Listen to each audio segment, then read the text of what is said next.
सैयदी रसूलुल्लाह सल्लल्लाहु अलैहि वसल्लम ने मुसलमानों को पूरी तरह आगाह कर दिया था कि इस आखिरी दौर में दज्जाल का फितना किस तरह उठेगा, उसकी क्या साजिशें होंगी, किस तरह इंसानों को वो कत्ल करेगा, किस तरह वो फूड सप्लाई कंट्रोल करेगा, किस तरह वो दीन और रूहानियत को खत्म करने की कोशिश करेगा।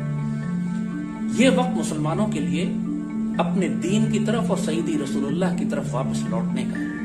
इकबाल ने जो फरमाया था कि ये फाका कश्त जो मौत से डरता नहीं, लेकिन रूह मोहम्मद इसके बदन से निकाल दो, ये पूरा जोर इस बात पर लगाएंगे कि आपको सैयदी रसूलुल्लाह से दूर कर दें। इसीलिए रोज़ा पाक पर सलाम करने पे पाबंदी लगा दी गई। ये आने वाला वक्त उम्मत मुस्लिमा के लिए जंगों का, कहत का, फाकों का दौर है। मुसलमान हुकूमतों को बहुत जिम्मेदार होना पड़ेगा अपनी अपनी कौमों की हिफाजत करने के लिए। जिस हुकूमत ने दज्जाल के कहने पर अपनी ही कौम के खिलाफ जंग की, फिर वो उस मुल्क के अंदर भी बगावतें होंगी, हुकूमतों के तख्ते भी उल्टे जाएंगे, कौम में फसाद भी फैल जाएगा। ये आने वाला वक्त मुश्किल वक्त है, लेकिन ये तसल्ली रखिएगा कि दज्जाल कभी भी पूरी दुनिया पर कब्जा नहीं कर सकेगा। मुसलमानों की हमेशा जमातें ऐसी रहेंगी जो इसके खिलाफ मज़ाहमत करती रहें, और आखिर में फिर यही दज्जाल मुसलमानों के हाथों कत्ल भी किया जाएगा। अभी उसका निजाम बन रहा है, वो खुद सामने नहीं आया है।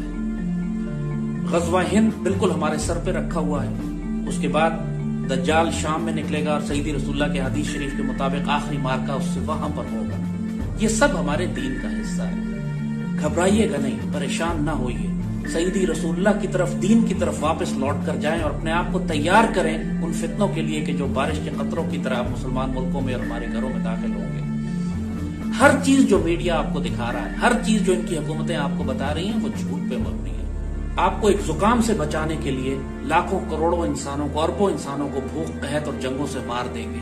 बहाना होगा हम आपको जुकाम से बचा रहे हैं। अक्ल से काम लें, मोमिन की फिरासत से बचो, वो अल्लाह के नूर से देखता है। इस्तिकामत इख्तियार करें। सईदी ने फरमाया था कि जो दज्जाल की जन्नत में जाएगा वो असल में जहन्नम में जाएगा, जो दज्जाल की दोज़ख में जाएगा असल में वो जन्नत में जाएगा।